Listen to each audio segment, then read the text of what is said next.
Hello and welcome to Nollywood Film Club. I'm Mr. C, a lyrical critic, paying my final debt in terms of podcast episodes. And yeah, this was another fun conversation. This is a topic, is one of the ones I think find more interesting. At one point, we will discuss what causes some of this long breaks. Maybe I'll speak on it on the podcast. Maybe I'll speak on it on the space. We'll see.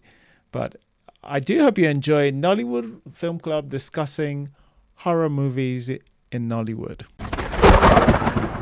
Welcome to Nollywood Film Club. We discuss Nollywood every Sunday, 6 p.m. Watts. Today, we will be discussing horror movies in Nollywood. We discuss some of our favorites, the ones we like, or the ones we think are underrated, and we'll discuss the ones we don't like. Then we'll make some observations, maybe any particular trend, because I think that's where some of the more interesting conversation will be. And we'll do a summary at the end. So Elizabeth, do you have ideas of some of your favorite Nollywood horror movies? I wonder where they lie, whether it's in old Nollywood and / new Nollywood. I have a feeling I know which side that they like. That's very quite easy to tell, isn't it? Oh my God! So I've actually No, go on. been thinking about it too, like new Nollywood, like what new Nollywood have I watched recently, if my memory serves me right, that I thought was eerie enough. And I remember that there was this film. Now, I'm not yet talking about my favorite, but I have a vague recollection. And it's not vague. This film, I think it was Adesua. I think it was made by Isioma. Oh, I think I know the film you're talking about. I think that was It was not Isiama's scary, it was eerie. Was that her first project for It must be. Was it the Japa? No. Is it the what? That No. was her first It was something really. It was oddly eerie, and I thought it was good. Even from the first scene, it had this reverse waking up. You know that that camera work where you're waking up in the bed and then it tilts. And then there is another film about a Nigerian stuck in an old house, something around finding dead bodies in freezers or something. I know I've seen a couple, but it's just that they don't stay with me for long. And I can't really place it. I can't say maybe it's because I have, growing up, you probably have, a sense of nostalgia, or maybe the way you receive horror movies have changed, or me personally. So maybe that's why I feel like the new horror movies don't stay. And I will point out a difference too. I don't know if I should just talk about my best and then keep it moving first before I talk about what I think. Yeah, I think the interesting conversation will lie in like our observations of like what the horror movies. What changed? Yeah, because I think we'll let's have that discussion later. Yeah, but I would say my favorite from the past, number one for me is 31st of December. That movie was I don't know if anybody have a recollection of 31st of December. It was is it called 31st of December or 31st night? My memory 31st night, yeah. Yes. Yeah, is it the one with Bimbo Ramsey Noah? Oh, yeah, okay. Bimbo and Ramsey. There was Bimbo in there. It was about French. They were in school. They've closed, and then they were all going. Not this one. There's another one. Chengu Arize was in one where it was an OAP. It was talking through the night. We remember that one too. I remember the title. But they're very similar. But the 31st night is the one where everybody bunched themselves in a bus. They were going back home. I think maybe from Ibadan to Lagos rather. And then their bus stopped on the way, sports, and it was like getting to around like 5 p.m. and a bunch of them. And one girl said, "Oh, my uncle has a house not too far from here." And everybody said, "Okay, fine, let's go to your uncle's house," in the middle of nowhere. Although there was sense there, and it was from Ramsey, and I think being back to like, why does your uncle have a house in the middle of nowhere? And she's like, "No, the country home, blah, blah, blah." And then everybody went there and something started killing them one after the other. I thought it was so scary. Of course, unfortunately, it ended, it ended in one of those, pastor praying. They never know how to end the film. But yeah, that would be my bet. It was very, very, very scary. I have second on my list is one other film. It stayed with me for so long. I couldn't sleep, guys. I was young, and my mom. It was the part where my mom stopped all of us from watching horror films in the house. Prior to that, we it was really common, right? At a point, it was so popular. It was like that's the only thing everybody was doing. And I think we had seen witches. We had seen suicide mission, all of those. And then there was this other one. I can't remember the title. Maybe con something. It was about a village. Somebody they scattered something of the gods, or one of the gods. Something happened. Now my recollection might be fuzzy. And then they chased them out of the village or something like that. And the god came out and started hunting them. I remember one part, the god went, or the spirit, whatever, went to Lagos, killed a doctor in a morgue. And then I can't forget because the blood came out of the doctor's mouth and then the blood came back into his mouth and then the doctor opened his eyes and that spirit entered and started killing people. The ending too was the spirit was a crocodile. Then that too ended. I can't remember the title of that, but it was so scary that I ran into my parents' room and I started screaming, "It's coming!" And my mom was like, "That's it. In this house, if I see any scary movie, no more scary films." That was really scary. Third on my list would be Mount Zion Idishu. Goodness, that was one scary film. Idishu, oh my God, I have some bits in my head. We could only watch part one because my mom was like, "Okay, that's it, folks." I said no more horror films in this house. Idishu was so freaking horror. He wanted money. He had to use his daughter and they had to pound her or something silly. And then it was something like saying that like the vulture is bringing the rain or something like that. And there was one mad person called Daniel. I can't remember because it was super scary. I like that. That would be number 4. And then next on my list would be not the usual suspects.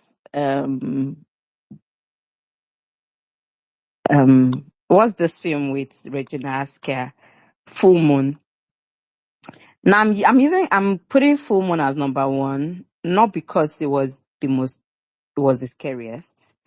It also is not number 1, but I'm adding it not because it's scariest, but because I thought he had a lot of ambition. The story it had skill.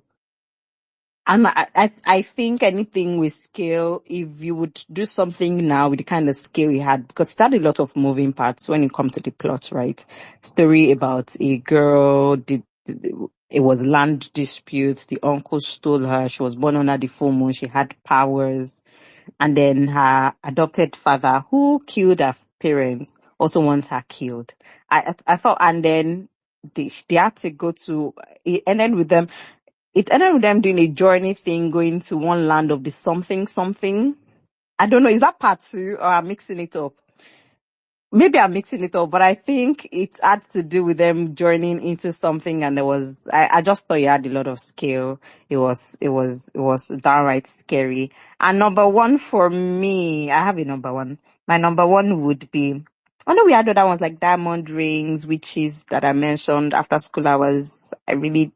I thought those were scary, but not like interesting scary for me in what I thought like brought the horror.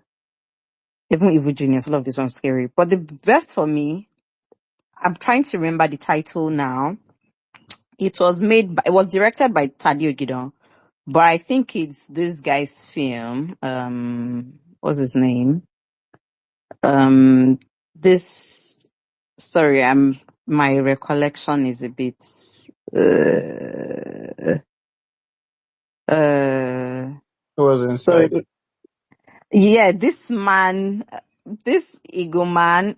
man, he acts Yoruba film sometimes. Who is watching The Low Priest? It was the priest in The Low Priest.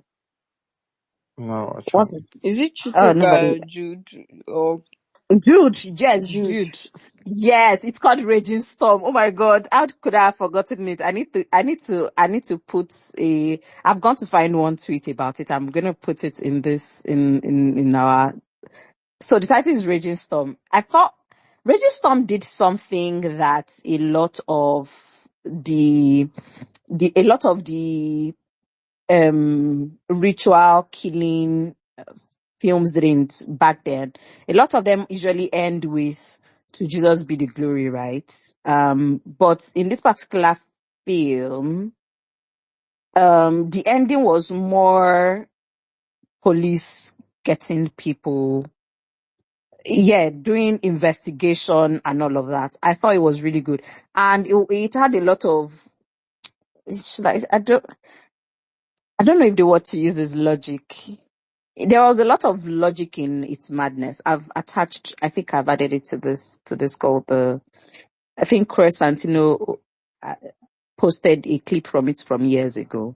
And I don't know why he never released the film on his Nolly Babes. But I remember watching it as a child, and I thought, even when I was younger, I thought it was one of those films that didn't end in, and Jesus took control. And if you notice, most of the film that I've mentioned so far, apart from 31st Night and that other one with the crocodile, the end is that because I like the logic of not like I'm saying that, Jesus isn't, but I like how you can logically move from there are these things, because let's be factual, these guys are committing crimes. Yes, Jesus will take control, but at what point are we supposed to involve the police? So Raging Storm had that involving police. It was sort of like a noir-ish. So it was a police officer who I think was Bimbo Manuel, who followed the case. People apparently in a cult. That one too. He wanted to. He joined them, and they told him to come and use his wife, and he was not getting cold feet. And I find it so funny when they ask these guys come and use their wife. None of them is like this guy from Living in Bondage. Like, use your wife, man. All of them like, oops, no, I like the money, but I don't want to use the love of my life. But yeah, so Raging Storm is like number one on my list. Thank you.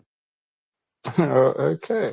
That's a wife for rituals, A comprehensive list. Like, I think something that we'll probably discuss in the observations part is going to be like at least mini tropes or maybe even just sequences that have stuck, because I think something that's interesting about some of these times is there are some things that are burnt into, like, etched into my brain. I kind of remember the film. I kind of remember even like the name. Sometimes I can't remember the actors. I just remember this specific thing that happened. And when I was been talking about crocodile, something that I was like, like back then, like Nollywood used to be unhinged with, there was no, they really weren't like held back by I don't know, like some templates that they needed to follow. Creativity juices were really, really flowing, for better and for worse, to be honest. But yeah, thanks, Elizabeth. Alana, do you want to tell us some of your favorite horror movies? Yeah, good evening, guys. To be honest, my memory is like kind of not good. A lot of these movies are movies that traumatized me as a child, and despite my best attempts, I have not been able to find some of their actual titles these days. So I just know them off of the scenes that most traumatized me. I will also be mentioning something that I remember a title. I don't know if it will fly as horror, but it was horror-ish enough. So first of all, I want to shout out Helen. Upabio. She was instrumental to a lot of the trauma I faced as a child. There was this movie she did. I think the title is Rapture. Yeah, I think it was Rapture. Yeah, there was a Rapture, and I recall I think R&D was a pastor in it, and Eukarya was his wife, and she was always terrorizing and abusing him, basically. And then on the day he finally lost his school with her, and he was shouting at her and all that because she served he and his friend cockroaches for lunch. The rapture happened, and then his friend, the rapture took his friend and did not take him, and so it was just there was most of the movie was basically all the people left behind who had to, will I say, pledge their allegiance basically to God, and or get like the sign of the beast marked on their forehead. So yeah, that really traumatized me. Chidimokeme was also in that movie. I remember him when he gathered them up and they were like, you people must take the sign of the beast, and he was like, I will never be, what did he even say? Said something about how I belong to Jesus, and then he ran off and they shot him, and I guess that meant that his spirit went to heaven or something. So yeah, shout out to it. The movie ended with RMD. Oh yeah, Catholics didn't make the rapture according to that. So we were all left behind. I'm sorry, that man. It was so It was controversial so that they much. I pulled was it so from the pissed. market. Yeah, they stopped selling Yeah, it. I was so pissed at the time, but now when I think about them, I just laugh because the end of it was basically the two priests being tied up. I think R2 was tied up like on an island kind of thing, and then to God be the glory, I guess. Yeah, there was that. There was this other movie where Pete Edochie was a ritualist, and he killed this girl that was selling bananas. And I will never forget because the girl spirits started to haunt him, and she would be appearing and she'll be going, buy banana. And she was just haunting him everywhere. At the time, our landlord looked like Pete Edochie, so I found the man very scary. So, yeah, there was that movie. There was also another movie. I don't recall the name. God help my life. I think that one was Mark of the Beast, 66 Mark of the Beast. I can't recall. I think that was the title. It was Peter Bunner and his son playing father and son in that movie, and the son went to school. That time Nollywood, the entire idea of Nollywood horror was to make sure that they scare your children into being good, respectful children. So we were the target market at the time. Children were the target market. Maybe that is what horror needs to do now. Make sure that children are the target market. So I think in that movie he collected a textbook the from a friend of his or something, and when he came back home, the textbook was a possessed textbook or something, I don't know. And I remember this skeleton. It was a biology textbook, and the skeleton on the textbook was dancing or something of that sort. Long and short, the textbook puts in him a demon, and he grew up to be a demon. I guess he grew up and became a demon. And yeah, I didn't get to finish that movie because right when they were all transforming into their little demon beast thing, NEPA took light. It was dark. It was late. I was sitting in darkness. I was 6 years old. I was traumatized. But yeah, there's also one where the girl, again, very children friendly horror movies. She went to school and she collected puff puff. Ah, God, we need to bring back these After movies here. schoolers. Yeah. Thank you. They need to bring back those movies because now people are advising their children not to collect stuff, and there's just nothing to, use as an example. But that time when they tell you don't collect stuff from your classmates, they will show you the puff puff girl that collected puff puff and then she became a witch. I don't remember the name of that one too. And then there is one again. Shegun Arinze, Bimbo Akintola. I don't know, Elizabeth, if that's the one you're talking about, or if there's another one that's just similar, where I think they were going to someone's house. They were going on a trip or something, and then their car Yeah, broke down.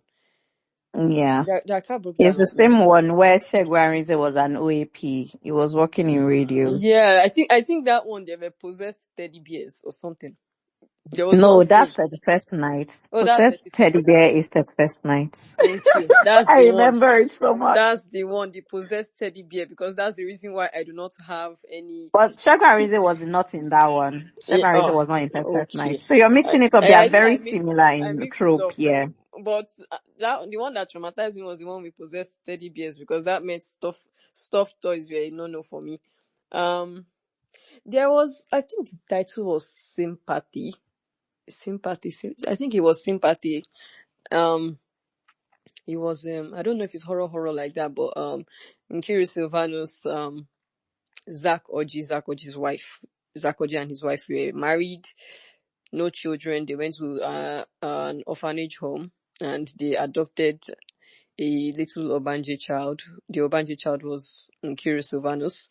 And then she would be in their house and all her Little Mermaid sisters would sit with her and they will be talking about how they are going to kill their own like families, and then when they would finish the meeting they'll be singing Alpha Toye, Alpha Toye, and they'll be dancing around the table.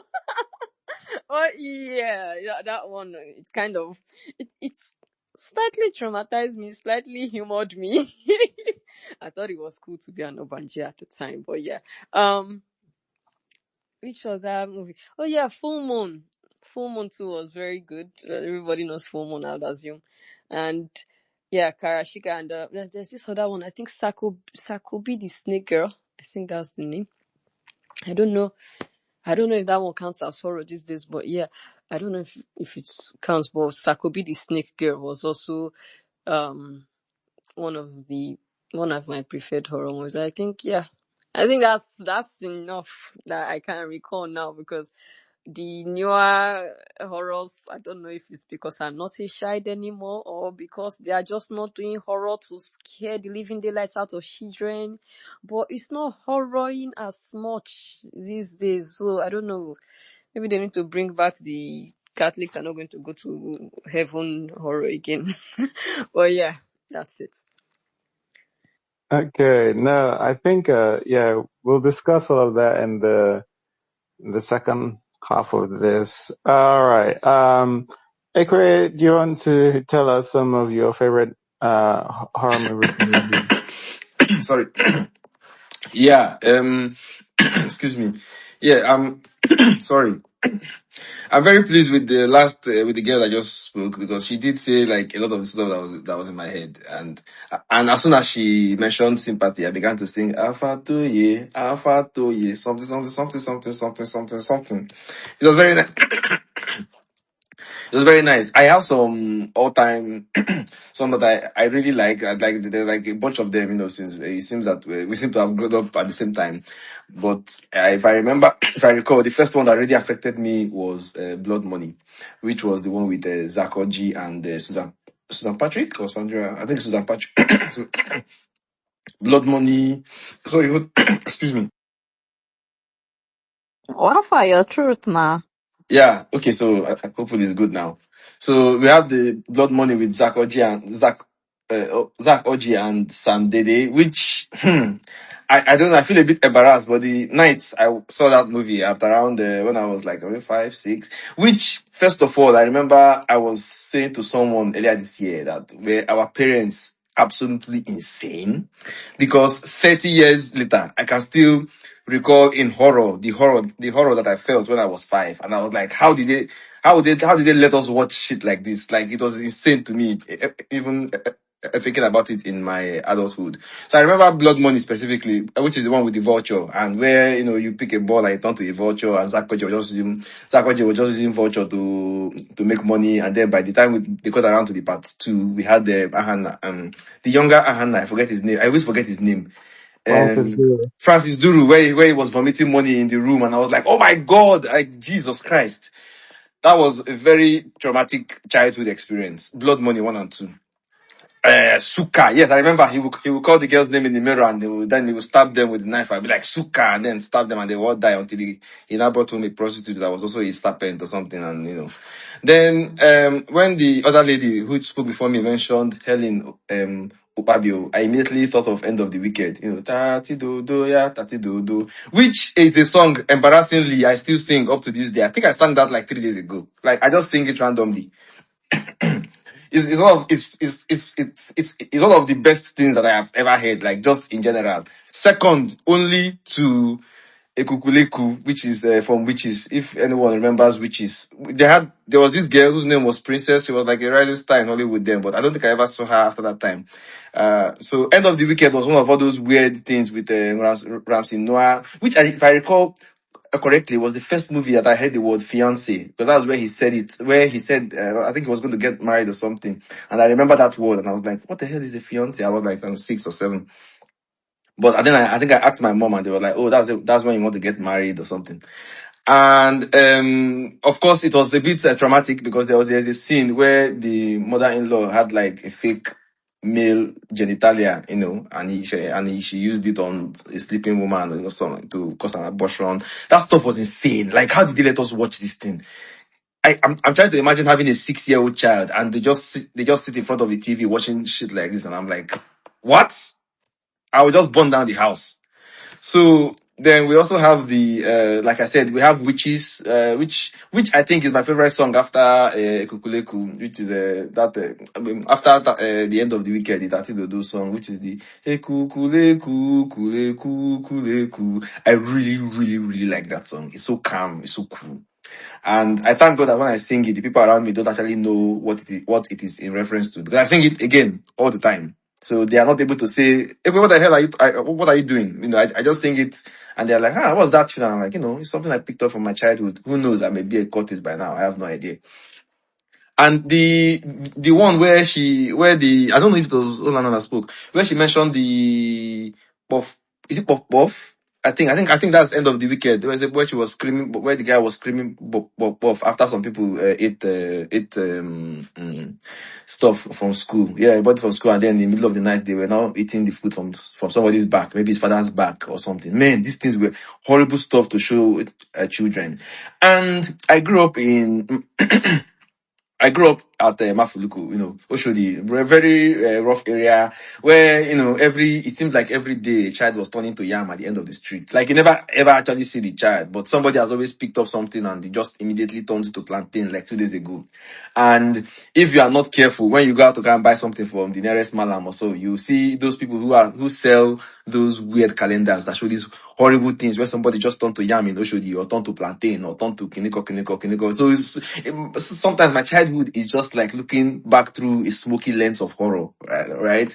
But and because I grew up in a pretty rough, like slummy area of Lagos, it always just seemed like evil was on every street corner. So I was thinking about this yesterday. Like, if I, as a man, could think like that, I wonder how it was for women, right?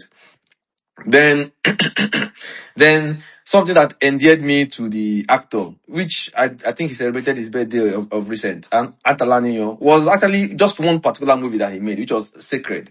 When I was a kid, he had this movie, Sacred, where there seemed to be an issue with a cat who was eating people's passport and eating people's dollars and stuff like that. It was like an evil cat thing. But that one scared me a lot. There were rats and there were cats, and it just seemed like this cat had it out for Antalani, and it was just the worst thing.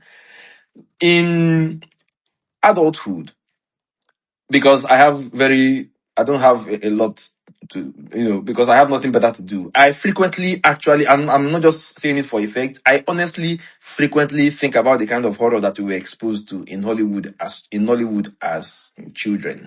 And I see sort of like the agenda, which is like, there's always some horrible thing in the world, and there's always somebody about to poison you, and there's always Jesus that you have to scream the name so that the arrow will not get to you and to get to your enemy and to do back to sender. I honestly blame that kind of the exposure to that kind of art to as We'll get there. oh, It's just okay.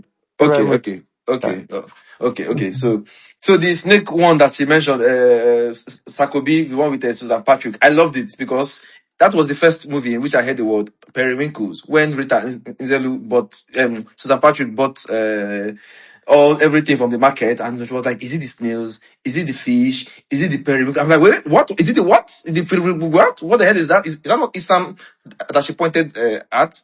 And then I think I had to ask an aunt or my mom, like, what did she say? What did she say? What is the periwinkle? And they were like, periwinkles, for Isam, English for Isam. I'm like, so at least, in that respect, some Hollywood, some Nollywood stuff, some Nollywood movies taught me, some good stuff. For that particular sympathy that she mentioned, I found it very surreal because of anytime those the urban jays were talking, it seemed to be in some sort of nether realm, right? And I found it deeply uncomfortable, just the way the voices used to echo, right? And I was a kid and I was like, this makes me really uncomfortable. I didn't see that movie very, very much, but I was not very, very pleased with it. And of course, I'm pretty sure she mentioned it. I'm sorry if I'm repeating it, but I think she mentioned it. I don't know if I missed it. The number one, the Karishika, right? Which, again, Lucifer, Prince of Darkness, Queen of Demons, Lucifer, Prince of Darkness. So the song just keeps rising up in tempo. And when they had the sex in the graveyard, in the beginning of the graveyard, and she stopped the car with her hands, oh my God, even now, 30 years later, I'm shivering, like just thinking about, I have goose pimples. Which was crazy because I knew there was a part 1 and there was a part 2. And unfortunately, the Karashika actress did not go on to do great things. I think at some point she was working on DBN or something, like the news station as some news presenter or so. That's And great things now. This is what? because this is because these movies they acted allegedly they had demons chasing them apart from the money. Allegedly, because the same thing happened to Nneka, the Pretty Serpent's lady, who also said that she was chased. So you can't. I don't know. Okay, well, it makes sense because when we were growing up too, we would always hear stuff like that. Like we would just say, it affect them. You understand? The thing we act, the thing really affect them, right? I was surprised because I thought that even as a kid, I thought that the actress for Kashka was a very pretty woman, very pretty woman. I loved her hair, and she was a little light skinned, but she had these bright eyes. I thought she was a very pretty woman. Like I had a crush on her, even as like a 7-year-old or 8-year-old, 9 old kid. But Karashika would probably be my OG because I think there's like my life before I saw Karashika and my life after I saw Karashika. It was one of those things where I saw it as a kid in the middle of the night and I'm like, Jesus Christ, what the hell did I just watch? Is it that easy? Where they would tumble through the nether realms and then open up in Lucifer. You see Emeka or four, rest is it Emeka? Is it or four? Emeka something. The guy, the Lucifer guy, rest his soul. He who later died. I can't remember from HIV or something.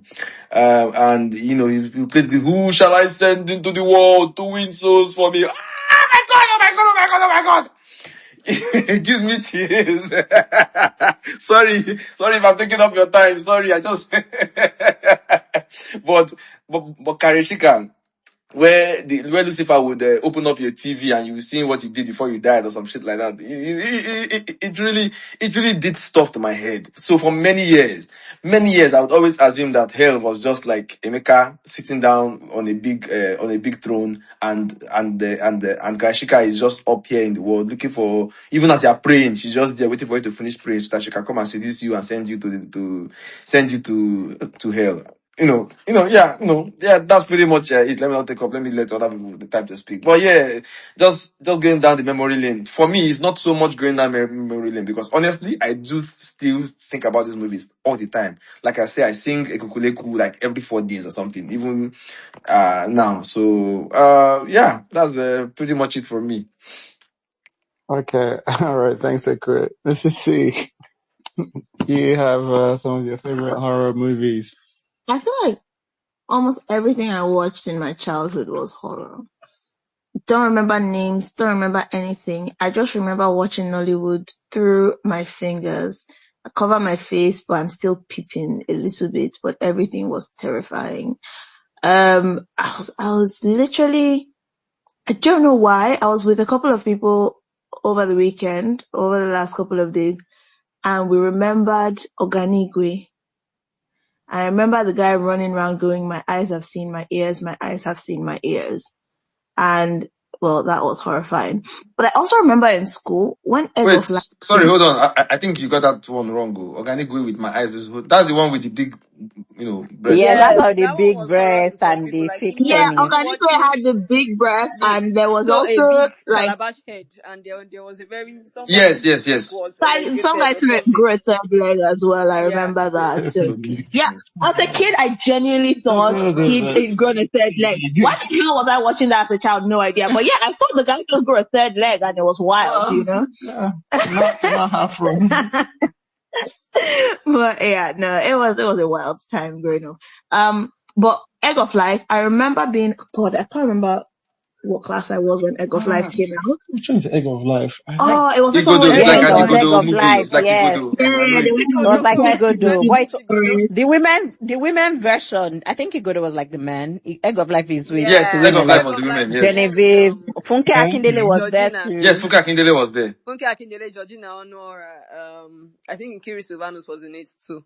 They had to go and get something from the forest for the prince. Yep. Yeah, that one made me cry. It wasn't. It didn't horrify me as much as it made me cry.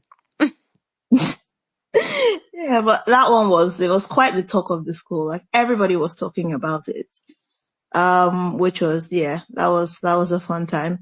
But yeah, I don't know. There's so much stuff, right? And there's things that we ended up rewatching recently. So I won't remember from back then, but we rewatched like Diamond Ring. We rewatched Diamond Ring, and I guess I watched that as a child. Can't remember for shit, but as an adult, great haunting. Um, Then what else? Rewatched Living in Bondage, the OG. But yeah, and I guess the thing that we remember most would be the tropes from the older films, but we'll get into that later. Modern Times, I liked the start of A Little War, and I thought A Little War had promise. I thought A Little War had promise. I think they just forgot to finish the film. I think they forgot to finish the film. We started from somewhere, but we didn't finish the film, and that was disappointing. Obviously, Juju Stories, goated favorite. My ranking, I think, remains the same. Love Potion is my favorite, and I loved Love Potion because, no, I loved Love Potion because it was reminiscent of a lot of our, you know, Jazz and man, all the Tony Gomez being in Boston and all of that stuff. And it was so good to see alright, I don't like it. I've jazzed them, I don't like it, bye. Uh, and it's not, so it wasn't novel, right? We've had, times in Nollywood where somebody has jazzed somebody's husband and maybe you don't like what you ended up buying. Or, I don't know, actually, I'm sure we've had like, you don't like what you ended up getting. Society I show. remember conspiracy when this Benson just put a Doche and he started behaving like a mumu and like always wanting to be her, and she was just irritated by him, just like it was just gumming her, but like, it wasn't so much that she didn't like him, she just wanted him to be more doing. Yeah. But all he just wanted to do was be with her. Didn't read the fine print. No. But yeah, typically when the love potion goes left, it's usually like, you've done something that will make you run mad, or the love potion breaks and then you suffer the consequence of your action, or the first wife goes to church and God strikes you with leprosy. And it was just nice to see, I don't like this guy like that, to be honest. And then obviously Yam loved that because again, like Ekwe was saying, you would always hear somebody pick money and turn into yam. Somebody pick money and turn into goats. There was a story about a goat talking in the market, and it was one young child that had picked money or collected what and was turned into what have you. And see, maybe Olana's right, and we should bring back horror movies to scare the children, because even to this day, I cannot pick money from the ground. Honestly, it was very important. I can't pick money Like from you the can't ground. I'm even not about to be you used can't to even cook pepper threaten soup. children these days. Back in the day, they tell you push baby will come and carry you. You behave. Can't even threaten kids Eve, anymore. no, you can't. You explain it to them. You threaten them now. They will explain to you why human being cannot turn into yam. Watch film and listen. No. And she's correct. Even till now, I don't even imagine picking money. Till now, as a man, if I mistakenly walk and you hit me in the pocket and you tap my body, I know where my hand is going to check. And this is just a trauma response. It's not like I believe that it's not going to be there, but It's trauma response. it's It's just a trauma trauma response. response. Like, geez, it's still there. I'll be okay. Still there. And Nice. I think what was the Eating in the Dream film as well? It's That was end of End of the weekend. End of Weekend. the weekend. Yeah. That one traumatized a bunch of people as well about eating in the dreams. And then I remember the not eating from people. Was it like I mentioned us get the traumas of not eating from people, but it was also you're thinking, oh, don't eat from someone, but then you get offended if you offer someone food And and they they don't don't eat. take it because you're like, literally someone offered me food one time. I said no thanks, and the person asked, "Do you think I'm a witch and I'll poison you?" I'm like, well, nobody said witch, but now that you've mentioned it. But yeah, I think that's kind of on me on the Nollywood horror. Okay. Oh wow. Okay. I did think more people would There's come. more people. Yeah. So thanks. All right. So we have Damola and Anuka. Damola, do you want to tell us some of your favorite horror movies from Nollywood? Hi guys. Most of mine I think have been mentioned. Most of the good ones are my favorites. I need to rewatch a lot of them. But there's one I can't remember the name, and I don't know if if anyone here can help me out with the title because I just remember clips, right? So I know it was about a girl. I think she was demon possessed. She had an imaginary friend or a spirit that was in her TV that was Ah, blue, and she used to talk to. And then there's also this scene, like really gruesome scene where her dad gets hit by a car, and I just remember that being like, sorry, somebody mentioned that. And yeah, I remember just and then I think it skipped my head. Yeah, I just remember her dad dying. I remember the way he looked after the car had hit him and the way he was bleeding, and that stayed in my head. Also, just the friend in the TV always creeped me out. And then the way the girl was acting as well, like she would shout at her parents, she'd be like, "Leave me alone, leave me alone, leave me alone." And I was like, "Whoa, what's going on?" But that just very exorcist sort of vibes going on there, so that always stayed with me. The other thing is like with most horror films, like ghouls and goblins don't really, have never really like freaked me out that much. It's more people, like the evil that they do. So even though it's not exactly horror, there's a film that sticks in my head. Peter Doce is a pastor, and basically there's a home invasion. Shego Arinze and a bunch of his goons come in, and they are asking for 2 million naira, which apparently they believe is in his house, and they take his daughter upstairs and all that kind of stuff, and that has always like freaked me out. Like just strangers coming to your house and demanding stuff and threatening your family and stuff like that. But yeah, definitely, I'm a big Juju Stories fan as well. Just like today's films. But I need to rewatch a lot of the old ones. I also think that there are some films that could edge in as horror just based on like the storyline. So I think somebody mentioned Igodo. I think Igodo would do really well as like an epic horror film if done well. Um, and then I think somebody should really revisit this whole thing of like tapping somebody and taking their body parts away. Um, Maybe from a horror, even like a comedy horror sort of thing. Maybe a dude who is like a Lagos boy who is always on the prowl, and then his private part just gets like disappeared without killing him, and so now it's kind of like basically he can't tell anyone that it's missing, but he also cannot he can't really figure out what to do with himself since it's such an essential part of his existence. I feel like that could be a good way to kind of revisit horror. So those are some of my um, memories. Does anybody know the name of this film that I described? Honestly, I really want to rewatch it. Yeah, I can't remember it. Sorry. Okay. Yeah, Nika's not here, so I'll go. Like a lot of people have mentioned some of my favorite films. I think the one Juju Stories is my one. Is like that's my number one. But there are lots of films from the past that stay with me.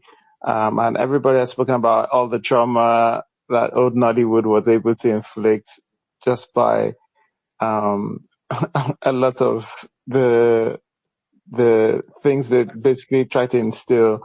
And one of the few Nollywood films that I don't think has been mentioned, that I thought was a very effective horror film for me was Oracle.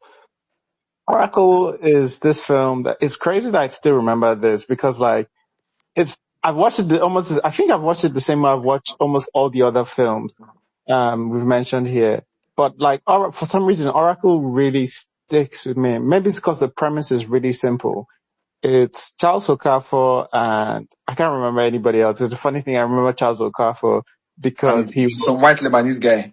there was like three or four other people. They plan to steal an oracle from the village, and they sell it to some white, I think maybe Obi Whitish, Madubogo was whitish there. Yeah, guy. it was whitish sent guy. to Yeah, be. It was sent to it be. was him. Obi Madubogo, I think, was in It it. was sent to be. Sent to be, yeah. Said to be, yes. Santobi was in a Yeah. okay, There yeah, were four yes. of them, I think. Yeah, there were four of them. Charles Okafor was the nicest of the group, or the one who was not so sure they should be doing this. He was a coward. He was probably the coward of the group. And, yeah, he didn't think it was a good idea for them to do this, but he just did it. And it's actually, the premise is really simple. They steal it, they sell it, and the oracle is just coming for them one by one and just killing them. It's actually I think this trope exists in Hollywood as well. I'm trying to remember which film it might be in, but I'm too sure like the trope is so recognizable. You know, the spirit coming after something that has wronged somebody and, just offing them one by one.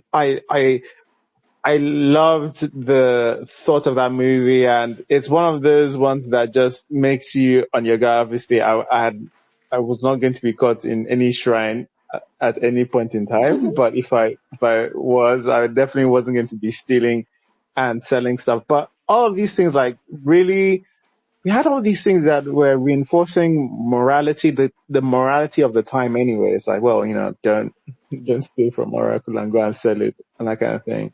And, maybe, I don't know whether what I'm thinking about is something we'll talk about whether it's better for, the latter half. Anyway, let me just mention, but like some of the things that even though I don't even remember some of the films, some of the soundtracks, so iconic. Like it was mentioned a few of them when he was singing a Kuleku. I was like, I can't believe you're singing that thing. And how many years later? That's crazy that you would sing it. The Karashika, Queen of Demon, Lucifer, Prince of Darkness. That thing, and remembering how it goes from really quiet to louder. We're not doing anything close, not even close to that today.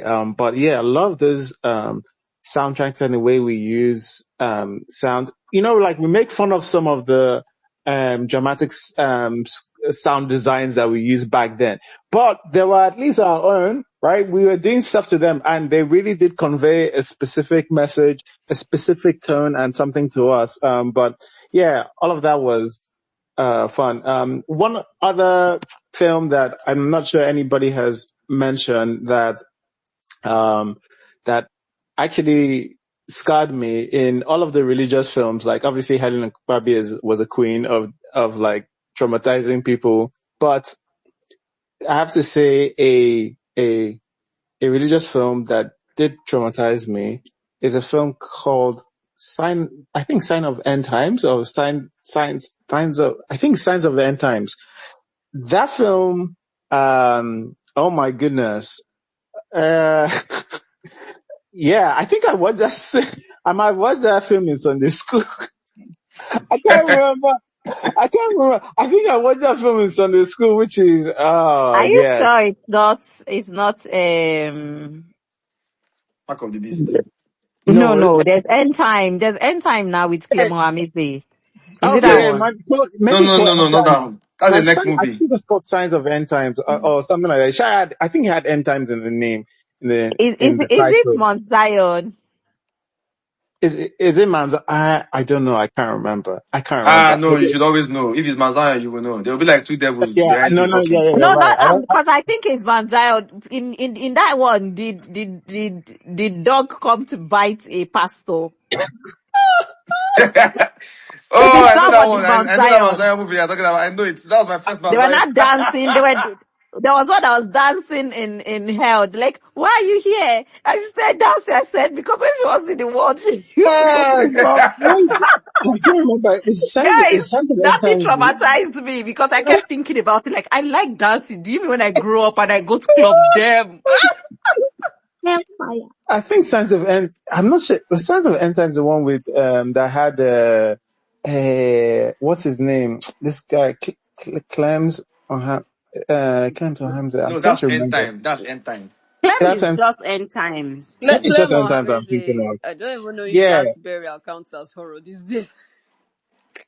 yeah, probably. You know, I think Last Burial Probably will does count because as. it traumatized people enough. Oh man, but it's all that you know there were a lot of things that were in there that felt like things I would fall for. Kind of pastor, kind of preaching that sounded, fun and not part of the normal boring stuff. It was scaring you. All of these things are scaring you straight. It's like, yes, even though you might not like this one, you might see it as boring. The other one, this is where it can lead you to. But yeah, those are some of the ones that affected me and have stayed with me. So they're going to my favorite horror movies. Please, I I want don't to ask remember. a question. Do Sure. you guys remember, please, who don't remember the title of this film where it was Peace on Her? Please on Sama, her. I just Samadora, remember. Samadora, Oh, it was Samadora. Amado. Yes. I Guys, it just was remember Peace on her. Amatola and Oh my God! Yes, the way who was our love No, it was not interest? Omotola. It was Peace this on her. very fine girl. It's like Benita or something. I don't. No, I this. No. Amatola was No. there. Amatola was the love interest. Benita was the babe that Yes, they were the supposed mad to girl piece that they have to on. piss on or something. Yeah. Peace on Like her. peace Was on it a pastor that her. said? Was it a pastor that said that to? No, I it was can't a mad remember. person. It was a Okay. mad It was the mad person that told Omotola, and Omotola now ran and told him to piss on her. And also, there's another film. This one I really want to know the title because it stayed with me. Also, it's RMD. He traveled out. I think he had some form of illness or something. There was a girl that he fell in love with. And I mean, they shot it in one of those very popular primary schools in Lagos where they were sleeveless. There was one that, anyway, the scene that stayed with me, there was a gift box inside another gift box, inside another gift box. And when he kept opening it, the end was a picture of a fish. Ah, Yes, it I don't was know this dating one. a girl it was dating a girl that was that her parents begged for her from the river goddess. And so she used to fall sick and he had cancer. Did anybody, I know I didn't hallucinate. This was rather interesting. Nobody knows it. I remember the scene, but I don't think I recall the name of the movie. The scene where he was opening a box, but I don't Yeah, a think I box recall the inside name a of the box. movie. And things Yeah. started haunting him because they were like, he must drop her. Yeah, she was supposed to get like when she gets like maybe age 24, 25 or 26, she was supposed to go back into the world that she came from go back to the river goddess, and he was trying to save her life. And he himself even had cancer. I'm like, guy, you have a lot going on, no? Um. Okay, so Mr. C, so quickly, I know I don't think it's a series. Sorry, I don't think it's a movie. I think it's a series, and I don't know how far it will go as a horror. Maybe it's more of a thriller, but I did think it had elements of it that could count as horror. But this Showmax series Diche, I thought it was um. I think I would add it. I think it's just eerie, Yeah, spooky. I don't think it. As I Yeah. said, it had elements, but I don't think it would encompass like horror as a whole. But yeah, I think that's my only new generation one I thought had elements. Okay. Sorry, just as a side note, I just remembered a film, but I don't remember it. It was one of those, it just reminded me, it was one of those you pray to, you go to some, either the juju or river goddess or whatever to get a child. And I only remember one line because my family used that line a lot, just throws it about. And there was a line from it that said, can you carry the load of kelebe? I think that was the question they asked the mom when she went to look for this child, and she said yes, she can carry it. And it turns out she could not carry the load of kelebe. Maybe it's this film. All right. I don't know how much is worth going to like the horror movies, the worst horror movies in Nollywood. Oh my god, tongue twister. Worst horror movies in Nollywood. All right. I guess this will be filled with new Nollywood as little as they've really tried. So, what's this, Miss Kanye is, yeah, oh God. It's Koi Part 2. Yeah, that Miss Koi Part 2 as well. Vanessa, they have summoned Vanessa. Yeah, they've summoned. I've never seen something lose goodwill so quickly within 1 week.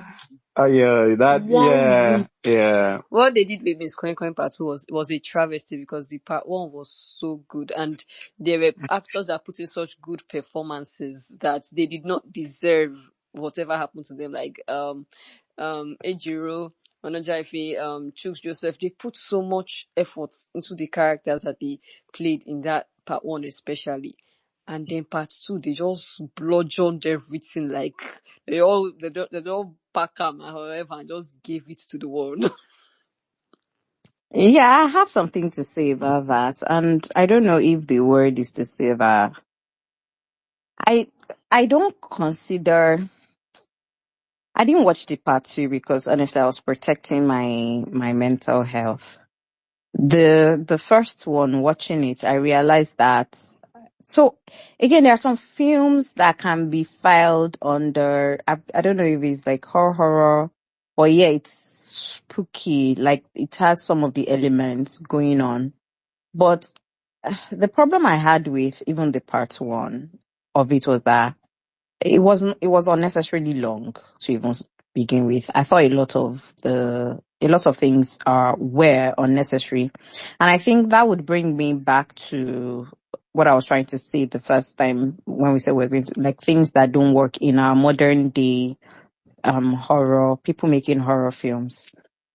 To You want to make an horror movie, or you want to make a horror movie, and you are stuck on details rather than um making something that is all encompassing, because I figured there were a lot of the scenes that were unnecessary, some things that were not properly set up, like the village, like the Jude Chukwuka's, or I mean, is that his name, character that comes out of nowhere sometimes, knows things that, and then we're talking about horror, we never see any of the death happen on screen, but we're seeing all of the things that really adds nothing to the entire thing on screen. So a lot of just focus, majoring in minor, because I would say that one of the things that made old Nollywood scary films scary, apart from the fact that they were, how will I put it? I would say that they didn't have all of the technology that we have now. They didn't have, but they knew how to use sound to scare us. I mean, Ekukuleku stays with everybody. Karashika, it stays with you, right? They know how to make everything work. I mean, to the best of their knowledge, the CGI they are going to use, it might not be, they try to use some stop motion, like, I think Eva they use stop motion. They will try to use whatever technology that is available to them back then. I feel like now that we have access to so many things, we're just hustling backward, because back then you see that the stories things just don't happen out of nowhere, right? What makes, so say Blood Money now, what makes it scary? Establishing this guy is poor. He saw people that had money. one thing that I like that Blood Money did was that established that this guy's character was greedy. Like, it's not enough that he didn't have money. He was a greedy guy. Like, it was established. So there are so many things that helps your imagination as an audience, right?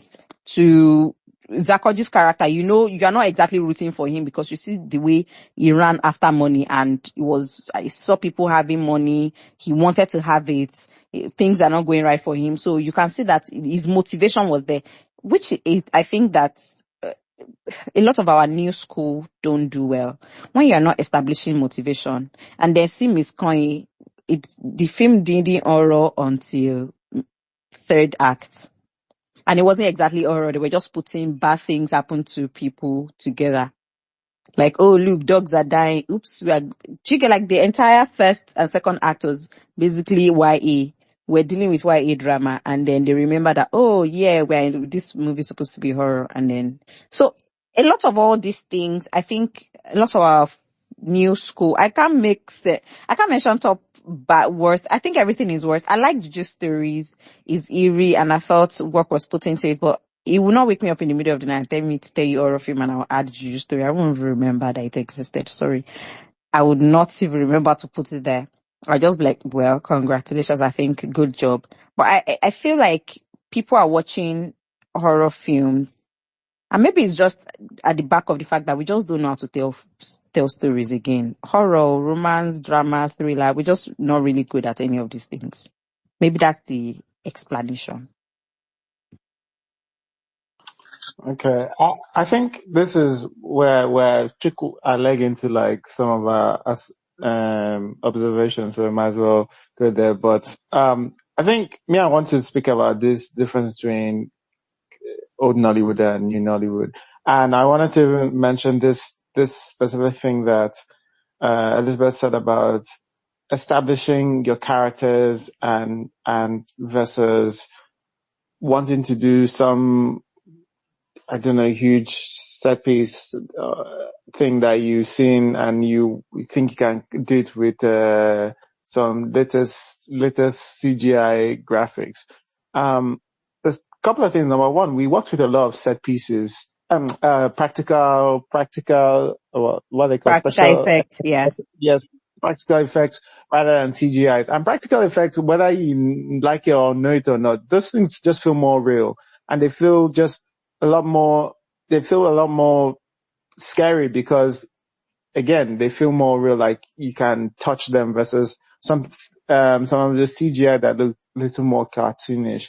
The other thing is, I was talking about, if I use Living in Bondage as an example as well, if you look at Living in Bondage, the old school one, it was very important that our Andy versus Namdi wasn't just broke or down on his luck. He was lazy. He tells you in the opening scene, like he's comparing himself to other people, and I think he had literally been fired from his previous work. His ego is too big, to allow his wife's parents assist him, that kind of thing. And when he sees, his friend Polo making a lot of money, and he says he's willing to do anything, right?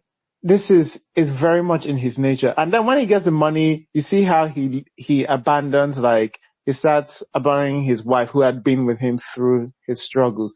All of these things are really, really important to the way you feel about Andy and the way you feel about his arc. But all of that is missing with Nnamdi.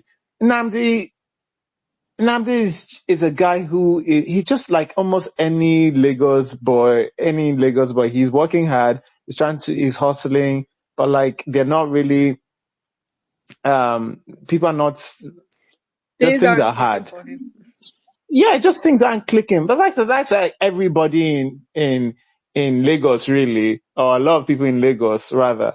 So like it doesn't have the same effect. And then also he doesn't intentionally, it doesn't seem like, well, the film feels confused whether Nnamdi intentionally chooses to be part of this occult, right? Because at some point he starts going, I didn't choose this, and I'm like, I don't understand. He starts saying, we never agreed to this, we never agreed to this. And I'm like, but didn't you cut your hand in the occult to say you didn't? I don't know.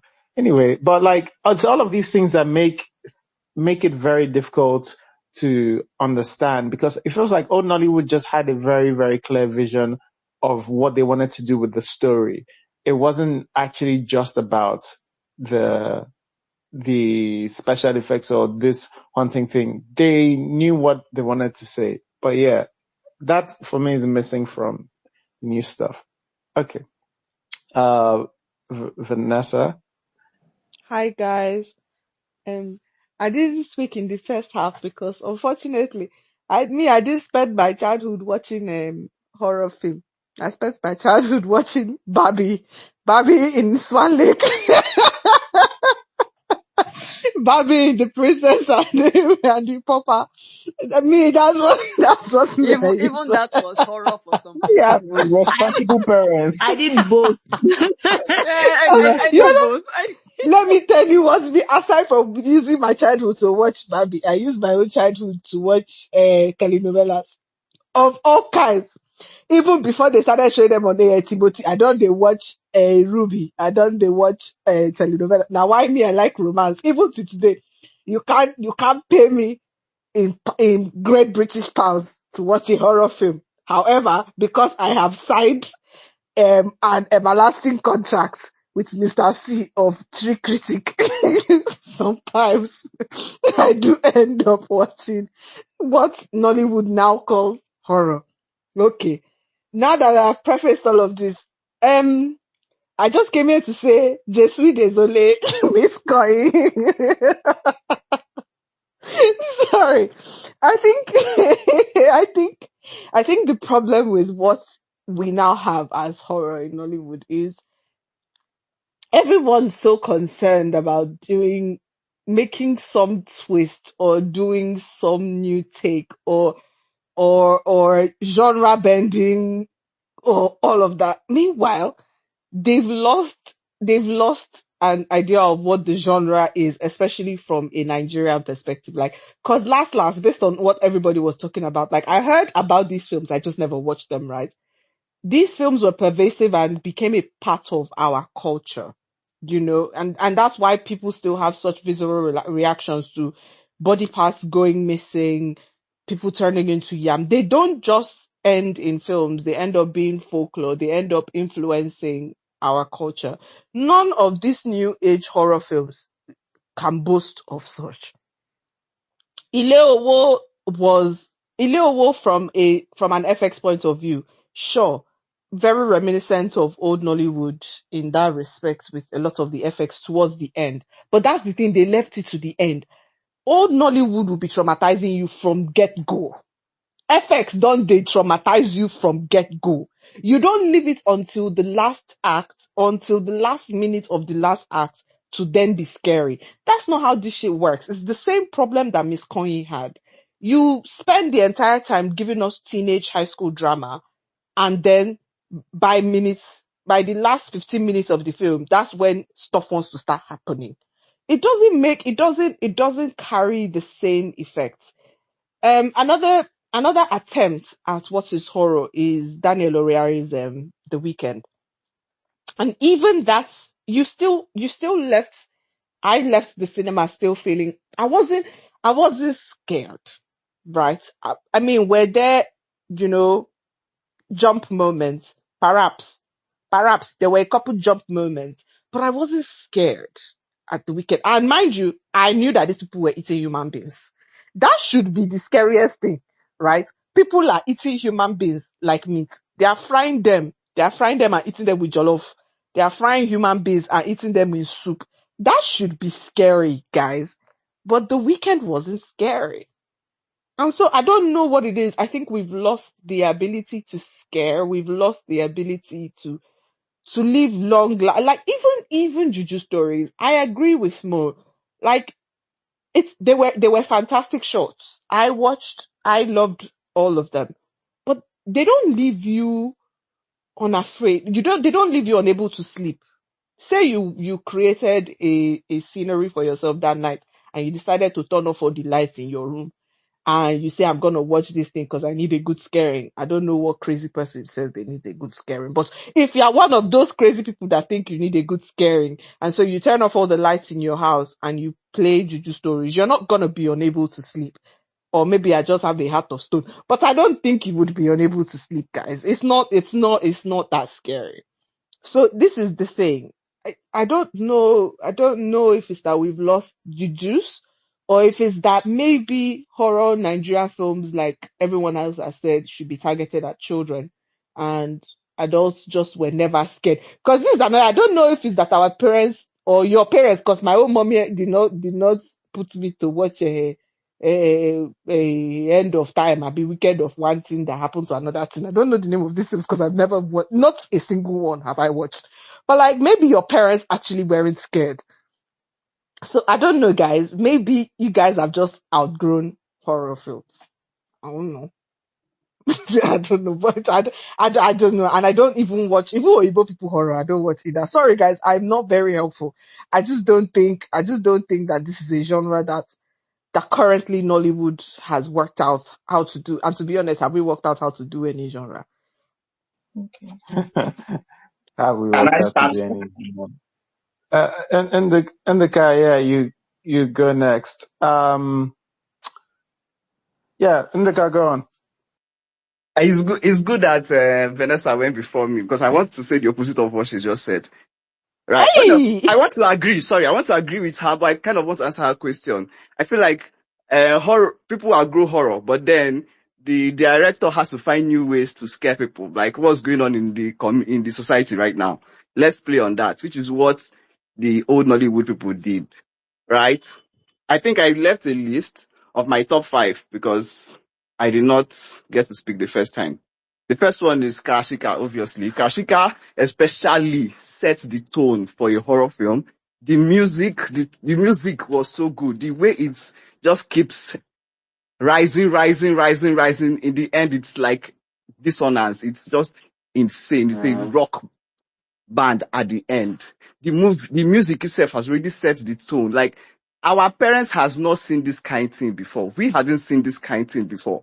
We are just watching hell. I think that's the first time I saw hell in real life and in movies. So those images were stuck in my head. And we were going through a period there was a rapture insanity that was going across the world in the 90s, the 2000s. And these movies were tapping into that movement, that rapture. People were going insane about like rapture happening soon around that period.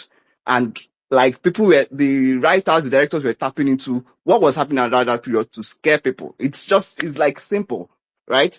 The second one, Last Burial. I don't know if you grew up in the East, but if you did, if you see rich people, they always say they are, what do you call it, money ritualists. And there were all kind of insane stories about people that had like big houses and plenty cars and then they suddenly die. But what made Last Burial insane is that this guy sat straight in his coffin and I could not get rid of that image in my head. For every time I close my eyes, I see a corpse sitting. And that's just And a Ghanaian burial. oh, that's just a Ghanaian burial, but I've been to funerals like as a child then, and we would have wake keeps. Like for example, my grandfather died around that period. He had a wake and he laid in state for like throughout the night. And I found that really scary. And then imagine your grandfather sitting. You don't imagine how these movies were insane then. Right? They were actually scary. It's not that we have forgot. Obviously, when you watch a horror film, like, and then watch it again and watch it again, you kind of lose this thing. But think of the first time you watched those movies, they were actually insane and scary. I think the next one I left was Billionaires Club. I think why I think Billionaires Club was insane, is crazy, or a bit scary, is it's a slow burn romance movie. And at the end of this movie, they are pounding a baby with peso. You're like, this is not, if you just, again, imagine the first time you're watching it. It starts out with just like, oh, this babe is looking for a husband. And President Sosoko is her mother. So that's an insane thing already. So she now finds this poor man, marries this poor man, starts helping him out. It's Tony Umes. I think for one of Tony Umes' earliest film, whatever. So they are together. Oh, nice, nice. They have a child. Nice. Oh, he has met Kanayo. Oh, they have money. Oh, this is what they require him to do. And by the time he meets Kanayo, the tone of the movie moves. The tone of the movie changes immediately, and you feel it too. Up until the moment they pound the baby, you know it's going to happen. And not once they even mentioned that they are going to pound the baby. It just the way the story goes. The part two is leans more into the horror tropes with the ghosts and everything. But part one itself is just insanely scary already. And okay, I like to talk about Billionaires Club because it's my favorite movie of all time. So sorry for droning on about that. And my first movie was Oracle. Oracle was scary too because they stole the gods of the land, right? And then calamity befell the land or whatever, and then they started killing them off one after the other. Charles Okafor, I think Saint Toby was also in it. Egg of Life. Egg of Life is not that scary, but I remember again that Egg of Life started with an Ogbanje scene, and every time Ogbanje comes on screen, that used to scare me a lot. And I realized that Egg of Life was actually a movie about finding the Iowa for Ogbanje, destroying it, which is like really, really deep Igbo mythological stuff that most people do not even know, and it's just told in the movie. And I realized this later on, right? And when you think about it, if this was going to be a horror film, they will tell you immediately. They even write it in the beginning of the film. Like if this was a Nollywood movie going on nowadays in Nollywood, I'm talking about Egg of Life. They will write it. The Ogbanje is a mythological blah blah blah, and expose the whole thing with one line of the movie already. But no, this Egg of Life draws you into the whole thing, takes you through what actually the implications of an Ogbanje in the community, what it meant. Like, it really takes you through the mythology, takes you through these people going to find the Iowa in part two. That's where it really gets scary. There's like, they're in the evil forests looking for, journeying to the land of the Obanje to get the Egg of Life, right? Which is the Iowa. So they are going through the forest and all sorts of things starts killing them off. The river is too big, it wipes off, and the deaths are related to the person's character. Each of the characters' character. So it's so sweet. I remember the day we watched Egg of Life. Like, my neighbor, we all sat in the parlor, off lights and watched Egg of Life, and it's very scary movie. So I think those are the things. Those are my 5 top horror films. I'm saying this because I missed the first time. I don't know if I should go with the worst now too. Oh yeah, now. Yeah, Ngwanu, because that's what we're supposed to be discussing. We're discussing our least favorite / in observations we made. Okay. So my least favorite then would be the 2 Madame Koi Koi. They are too on the nose. They want to be scary movies so bad. So people are like already, they're not even prepared. You're already entering the film already prepared to not be scared. Right? It's, they want it too bad and it's showing. So that's why those two, the whether it's Miss Coin or Miss Koi Koi, like, Miss Coin is my favorite of the 2. It does attempt. Miss Koi Koi, I don't know. I watched the other one, Ile Owo. I forgot the name of the movie. Ile Owo. Again, like Vanessa says, nothing sticks to you. Again, it doesn't tap into reality. They always do this thing where they're going to do horror film and then they're like, oh my God, 500,000 years ago, they left something under a house in Ile-Ife and somebody, if you pick that, figurine got it, figurine did it well. But not everybody can do that because when you now think of it, you can relate to that. You're not going to hold a random artifact from or find something. So, I don't know, the horror films now, people directors or writers are maybe out of touch from what actually is scaring people, right? Forget the gimmicks. What is scaring people? Do that. That's my thoughts. Mm. Yeah, people will not be able to discover this thing because, yeah, this thing you said is true. And I want to tell you a couple of things. Vanessa said maybe outgrown horror films. I think, Nduka is right about finding what is terrifying about the society right now because you can't just keep on coasting on what has worked previously. So for example, I'll tell you by far the scariest film I've seen in a long time I watched this year. It was Bring Her Back. And one of the scenes, this one's Hollywood, but one of the scenes that sticks out to me, the thing that is in my head, etched in my brain was when the time this woman takes her hand and just whacks this blind girl in the face, right? It's so, it shook me to my core because it feels like such a level of evil when somebody to do that to somebody who's blind, right? And then obviously the woman blames it on her brother.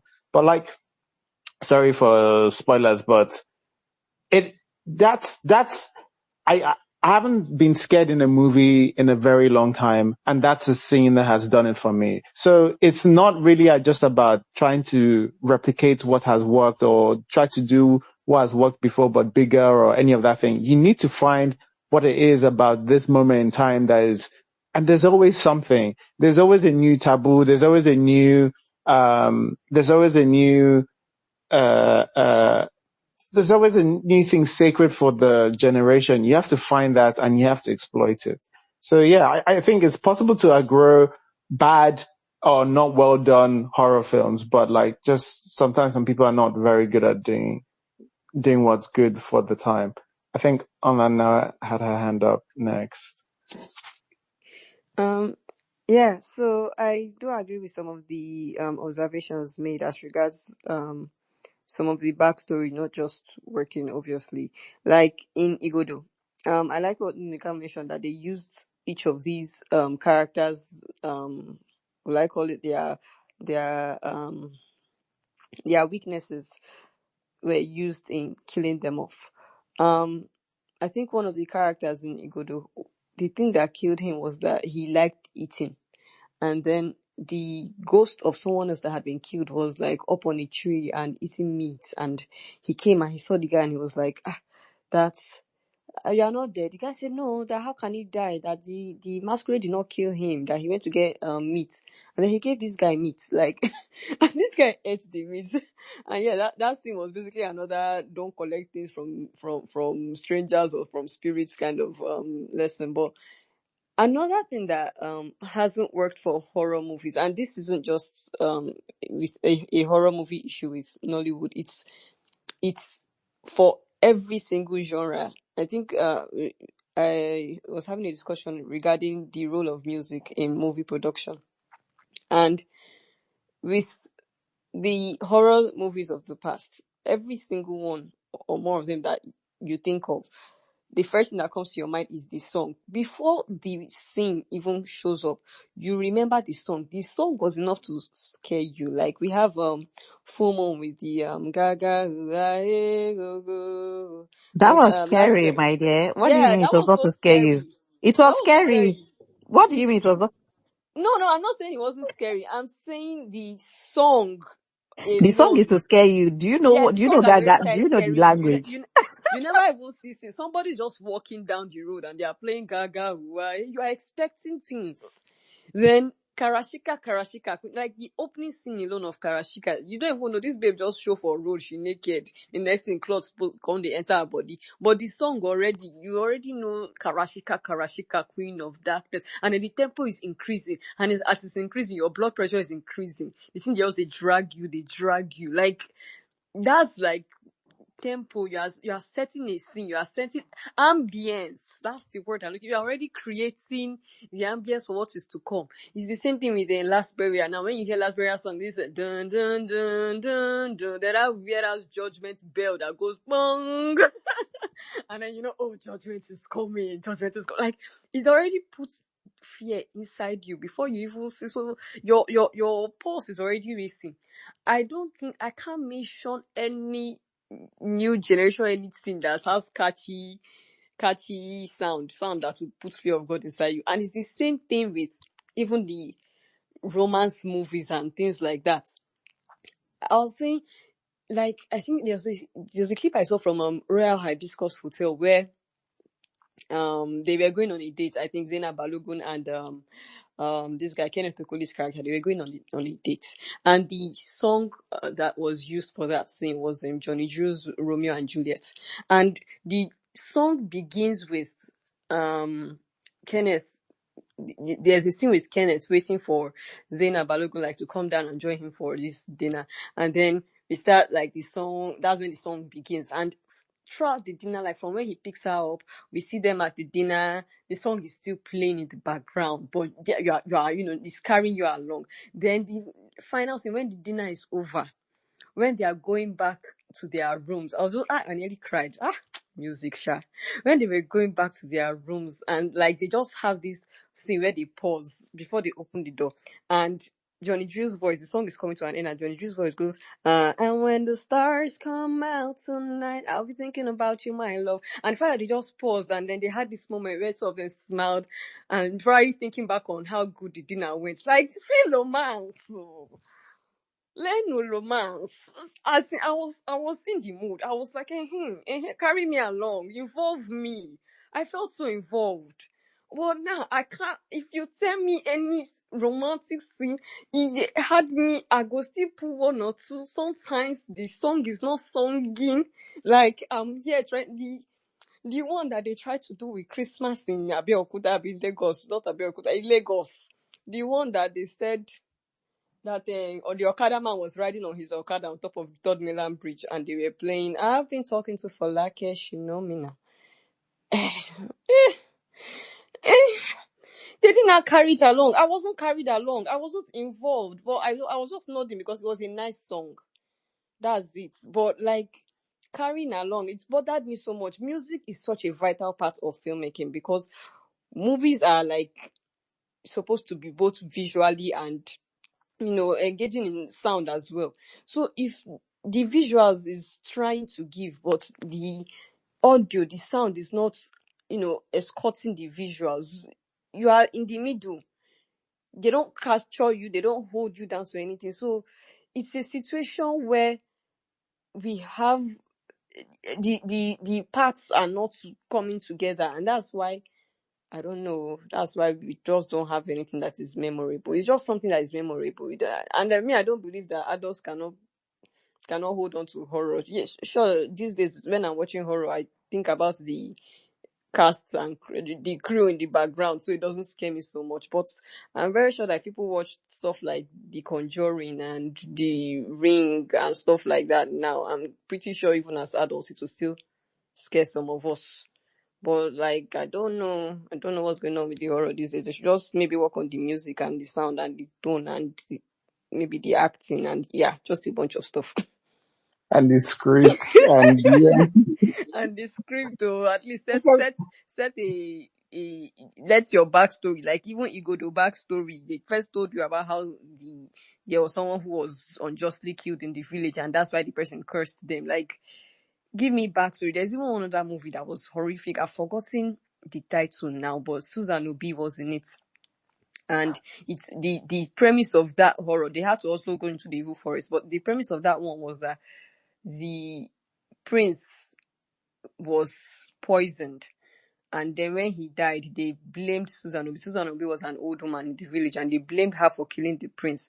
And then they banished her, and she died. And then they said because of that, everybody else that is crowned king will die. Like immediately they crown you, you will die. So they said until they go back into the evil forest and find that. That was a premise.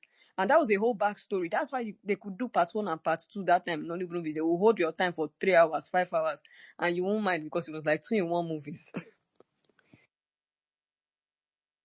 yeah. I have a You know question, what? Like, please. I don't think Whenever you're the done. time should pass without me giving a shout out to a couple of my least favorite horror films. In fact, let me just say my least favorite horror film of all time. and that's Everybody Loves Jennifer. I do have to put it. I know some of you might think it doesn't classify. I dare you watch it. It is a horror film. Watch it. It horrifies you in the daytime. I would have asked if it was the first, the Yoruba word, the first word. I would have said, oh, maybe the last scene was horror, but yeah. The last film is that's a definitely This a You horror know, last I film. one. always forget that I've seen that film. I'm like, wait, I've not seen it. And then I remember, oh no, wait, you actually have seen it. So yeah, I don't Yeah. know what that And says yeah, about Vanessa, I agree. that film. When I with you about the weekend, when I watched the weekend, I didn't feel anything, and I watched it in a dark room. Oh, were you I scared? watched it in a dark room. I wasn't scared.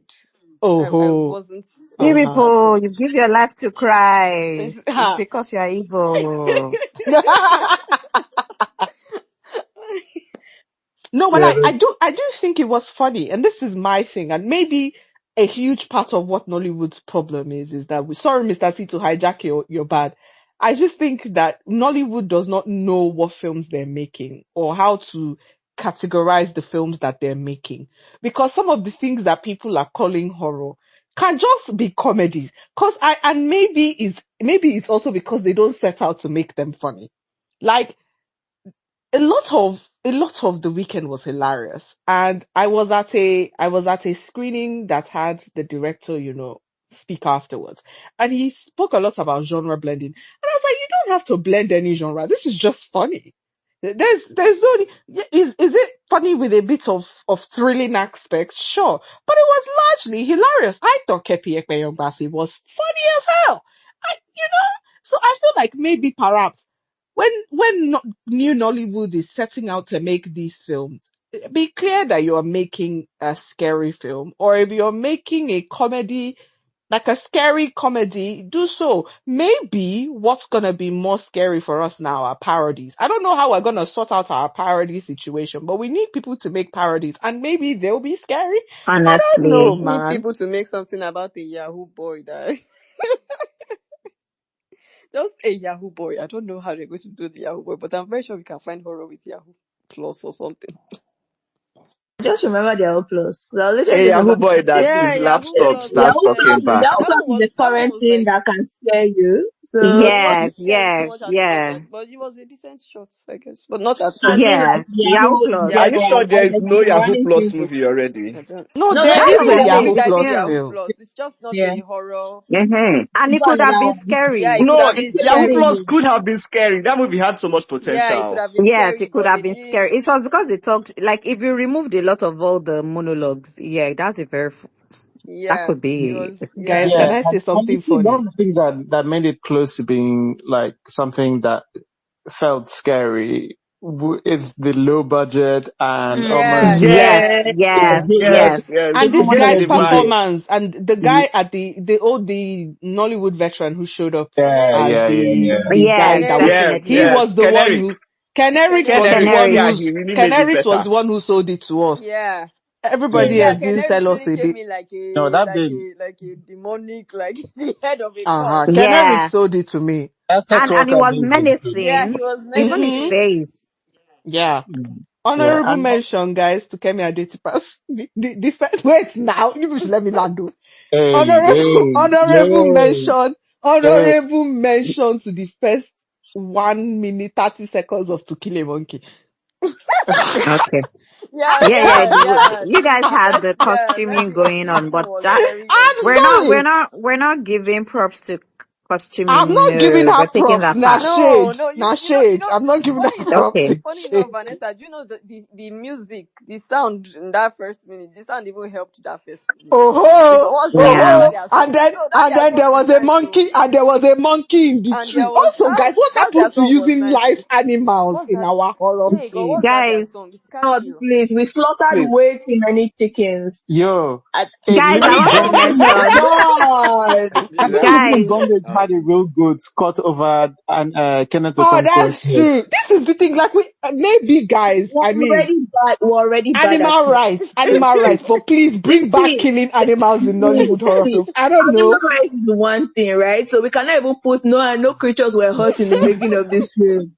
Or maybe only guys, 4 were hurt in the making of this film. Maximum 16. Maximum 6.